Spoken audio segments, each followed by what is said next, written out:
البيت النظيف والمنظم مش بس بيخلينا مرتاحين نفسيا، لا، ده بيأثر على نفسيتنا وعلى مودنا طول اليوم، وبيأثر كمان على طاقتنا. بس معظمنا بيحس ان التنظيف ما بيخلصش. النهارده هقول لكم على خطوات بسيطة ومجرباها، لو عملتوها هتلاقوا ان شاء الله بيتكم دايما منظم من غير ما تتعبوا كتير، وتقدروا ترتبوه اي وقت من غير ما ياخد منكم مجهود او تحسوا ان انتوا هتتعبوا لما تعملوه. فما تعملوش خالص وتشوفوا الدنيا تقدر تقلب. خليك معايا للاخر عشان اخر الفيديو هقول لكم سر شخصي انا بستخدمه بيخليني اخلص ترتيبي تقريبا في نص الوقت. اول واهم حاجه عايزه اكلمكم عليها، ان احنا هنمشي على رول كده اسمها مكان لكل حاجه. يعني ايه؟ افتكروا كده، كم مره ضيعتي وقتك وانت بتدوري على مفاتيح، على الريموت، على اي حاجه صغيره. آه، المشكلة دي على طول بتواجهنا، فاحنا ايه حلها؟ ان احنا نكون كل حاجة ليها مكان ثابت. هاخد الحاجة هترجع مكانها. المفاتيح بتتحط مثلا في علاقة، بتتحط في الدرج. الريموت نحطه في مكان عالي لو في بيبي مثلا عشان ما يتحركش من مكانه. على الكنبة اللي بنقعد عليها حتى مش لازم نعلق مفاتيح، ممكن طبق صغير كده نحطه ما بيتكسرش نحطه عند الباب عشان نحط فيه مفاتيح. بوكس صغير كده علشان الريموت. رف او شماعة علشان مثلا نحط الشنط، الاكسسوارز بتاعتنا، اي حاجة بناخد وقت كتير عشان ندور عليها. نحاول ان احنا نهتم بتفاصيل زي دي، هندور علي لما يجي ندور عليها مش هتاخد وقت وهنلاقيها بسرعة، والبيت يبقى شكله كمان منظم. ده بيوفر عليكي وقت وبيخلي شكل البيت على طول انضف ومرتب. تاني حاجة هنعملها، آه نعمل روتين بسيط، هيكون 10 دقايق بس مش اكتر من كده. ممكن نعمل ايه فيهم ال10 دقايق دول؟ ممكن نفرش سرير، نرمي هدومنا على الارض. نمسح حاجه مضايقانا قدامنا، مثلا ترابيزه كمبيوتر، سفرة، نمسح اي حاجه مضايقانا. نلم الاطباق في الحوض. انا لما بدات اعمل كده قبل ما انام، عايزه اقول لكم ان الحاجات بتبقى مرتبه قدامي، ولما بقوم والاقي الحاجه ان هي اهدى شويه بيتفتح نفسي ان انا اعملها. يعني مثلا لما الاقي حاجه على الرخامه وحاجه على البوتاجاز وحاجه في المطبخ وحاجه على رخامه المطبخ، فانا ببقى متضايقه. فبعمل بايه بالليل قبل ما انام؟ بشيل كل المواعين احطها في الحوض والاكل بيدخل التلاجة، وبعدين بخرج بره على الصالة، بلم كل حاجة قدامي، اي حاجة موجودة في الارض برجع كل حاجة مكانها. فلما بقيت اصحى، هو طبعا البيت ما بيكونش مترتب 100%، بس انا لما بصحى بلاقي البيت يعني شبه مرتب. مودي بقى احسن ومشجعني ان انا اصلا انضف الحاجه. تالت نقطه عايزه اكلمكم عليها، هي اهم حاجه اصلا، ان احنا نقلل الكركبه في البيت. يعني ايه تقللي الكركبه في البيت؟ تقللي الكركبه في البيت يعني تبقى ايدك على طول في كل حاجه في المكان وتبقى مرتبه. يعني ايه؟ هي اول حاجه الكركبه هي اصلا العدو الاول للنظافه. يعني انت زي ما كان مكركب انت نفسك بتصدق اصلا ان انت تيجي ناحيته. بصوا، انتوا ممكن تحطوا قاعده كده تمشوا عليها. لو في حاجه عندنا في الشقه ما استخدمناهاش مثلا لمده 6 شهور، اتخلصي منها. ده بقى شامل حاجات كتير: هدوم، ادوات مطبخ، ورق، ملازم مثلا بتاعه الاولاد. في المطبخ احنا بنجيب حاجات كتير جدا ملهاش لازمه، وبعدين نكتشف ان هي ايه ده، احنا كنا جايبينها في وقت اصلا احنا كنا عايزينها او فاكرين ان احنا هنستخدمها، دلوقتي مش بنستخدمها، بتبقى واخده مكان عندكم خلاص مش بتستخدموها. ممكن قبل ما نعمل حاجه نعمل كده ايه، يعني احنا بنبقى راجعين على بيت عارفين ايه اللي استخدمناه وايه اللي ما استخدمناهوش. الحاجه مثلا لقينا نفسنا شهور ما استخدمناهاش، فاحنا نعمل صندوق كده، نخليه اسمه هفكر فيها. هفكر فيها ده اعمل ايه يعني؟ هحط الحاجه اللي انا ما استخدمتهاش مثلا لمده شهر في الصندوق ده، وهفكر فيها ان انا ينفع استخدمها او ان هي مفيده ليا ولا لا. حاجة كمان ممكن تعملوها عشان تحسوا ان البيت دايما نضيف، خلوا في يوم واحد في الاسبوع تقسموا الشقة على كذا شهر عادي براحتكم، زي ما يكون حد من الشقة بتاعتكم. مثلا قولي ان الاسبوع ده هنضف جزء في المطبخ، مش المطبخ كله، واللي هو ابقى في نص التنظيفة او اللي انا عملته في نفسي ده لا، يبقى جزء صغير مثلا الرخامة، البوتاجاز، الشفاط. الحركة دي ممكن تبقى تقيلة عليكم شوية في الأول، بس حقيقي هي دي أكتر حاجة فرقت معايا، وبتخلي الشقة على طول نظيفة. وما عنديش حاجة اسمها تنظيفة العيد، علشان أنا أصلا إيدي في الشقة على طول، فأنا ما عنديش حاجة إن هي للدرجة دي، وأنا عادي بمسح زي أي يوم، وكمان ما بتعبش. الحاجة بعد كده عايزة اكلمكم عليها ادوات التنظيم، حاجات اصلا هتساعدنا. ممكن زي ايه؟ السلة، العلب، آه شماعات اضافية، بوكس تحت السرير. وعلى فكرة الحاجات دي كلها مش لازم تكون غالية، بس هي تفرق معانا جدا. ممكن حتى كل شهر مع الميزانية بتاعتك تجيبي حاجة او حاجتين من الحاجات دي علشان تسهل عليكي. عارفين انا كنت بضيع وقت، يعني باخد وقت لحد ما اكتر من دلوقتي في المطبخ. ولما رتبت البهارات بتاعتي في برطمانات صغيرة وكل واحد عليها الليبل بتاعها مكتوب ده ايه، بدل ما انا بقعد ادور على 50,000 بهار وانا بقى عايزة واحد منهم. كلها بقت قدامي، فانا بقيت بجيب الحاجة اللي انا عايزاها، بحط منها على طول، ما بستهلكش وقت. وعلى طول بعد ما بستخدم البطرمان بحاول امسحه كده بوايبس او امسحه بحتة مبلولة علشان البطرمانات كمان تفضل نضيفة على طول. بقى شكلهم طبعا مرتب وسهل الاقي اللي انا عاوزاه.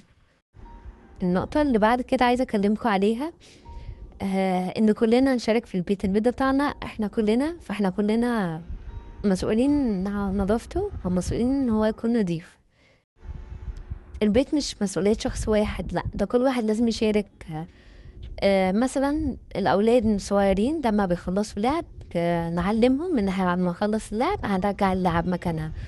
ده بيكون بالتعود، مش هيبقوا كده من الأول. والكبار ممكن هم أصلا يتوضموا حد يجي من بره، لو سمحت ممكن بس تحط الهدوم على الشماعة أو في باسكت الغسيل على حسب هي نضيفة ولا لأ، هتلبس تاني يعني ولا لأ. كمان ان الولاد يرجعوا الالعاب مكانهم، حاولوا تعملوها زي لعبه كده مع الولاد. مثلا لو عندكم اتنين، قولوا ما اشوف مين اسرع واحد هيشيل خمس لعب مكانهم، وخلي ده التعود بتاعهم. خلاص احنا خلصنا لعب، هنشيل اللعب نحطه في البوكس بتاعه. كمان احنا هنحتاج نخلي روتين اسبوعي.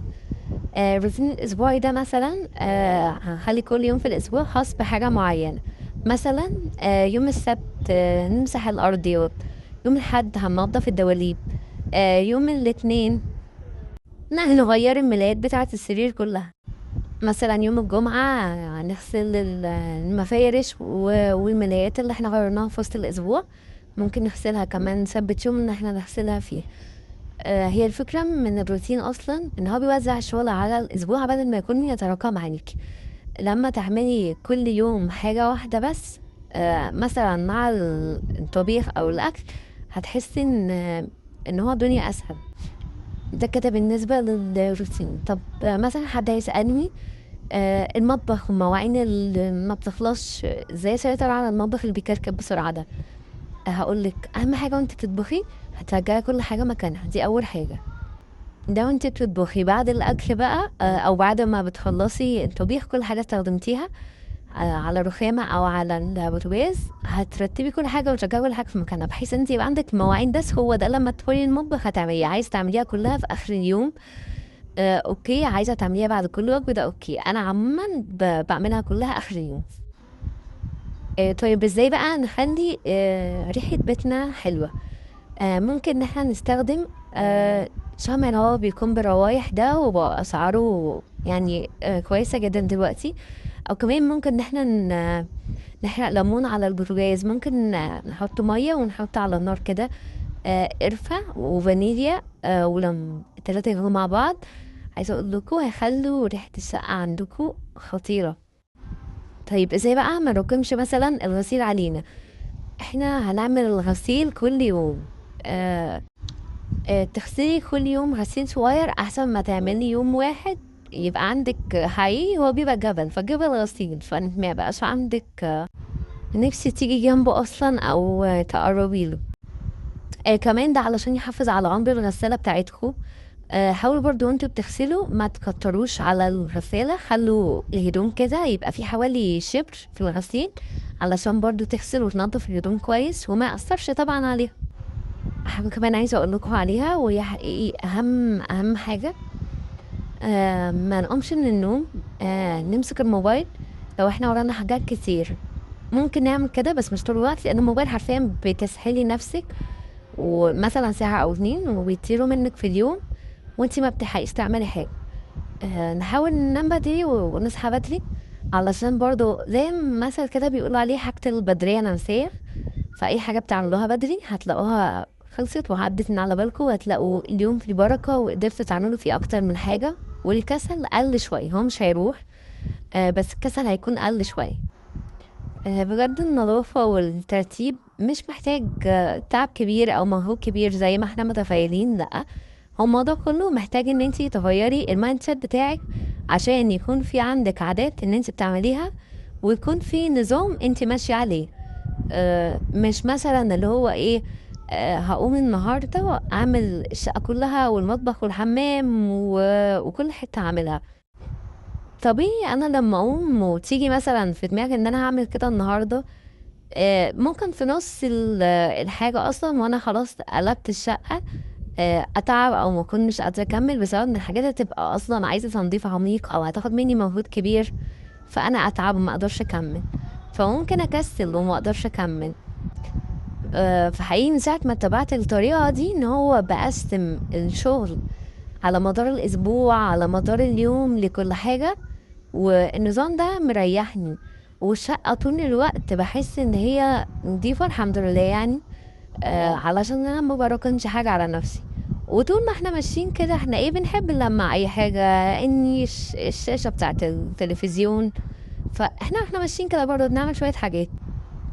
عايزة اقول لكم ان انتوا لو التزمتوا بالخمس خطوات اللي هقولهم دلوقتي ده، آه هيفرق معاكم وهتلاحظوا فرق كبير جدا جدا في البيت بتاعكم وفي ترتيبه. الخمس خطوات دي ايه؟ اول حاجة ان احنا كل حاجة هناخدها من مكانها هترجع في مكانها في نفس الوقت. هنعمل 10 دقايق كل يوم زي ما قلت لكم قبل النوم، نرتب فيهم الحاجة اللي بعد كده ان احنا تالت نصيحة، تقللوا كركبة في البيت. رابع حاجة ان احنا يبقى عندنا ادوات للتنظيم تساعدنا على الترتيب اللي احنا عايزين نعمله. الحاجة اللي بعد كده الرابعة، مشاركة الأسرة، إن البيت ما يبقاش كله عليكي حتى لو هيبقى مهام بسيطة، بس دي برضو بتبقى لود عليكي فحد يساعدك، وانتي لما تحسي ان حد بيساعدك هتبقي انتي من نفسك عايزة تعملي أصلا. خامس وأهم حاجة برضو إن احنا نعملها الجدول الأسبوعي بتاعنا للتنظيفات، هنخلي كل يوم في روتين نعمل فيه حاجة عشان نخلص الشقة بتاعتنا. صدقوني هتلاقوا فرق كبير جدا. عايزاكوا بقى تقولي في الكومنتات على اكتر عادة بتنقذكم في ترتيب البيت، ممكن ناخد من بعض افكار. دي الافكار اللي انا بعملها، فممكن تفيدوا حد تاني مثلا يكون محتاج لسه عروسة مثلا في اول حياتها او حاجة. بس كده خلصت الفيديو، ولو الفيديو عجبكم ما تنسوش تعملوا لايك عشان يوصل لحد ممكن يكون يستفاد بيه، واعملوا سبسكرايب عشان يوصل لكم كل جديد، واعملوا شير مع اصحابكم.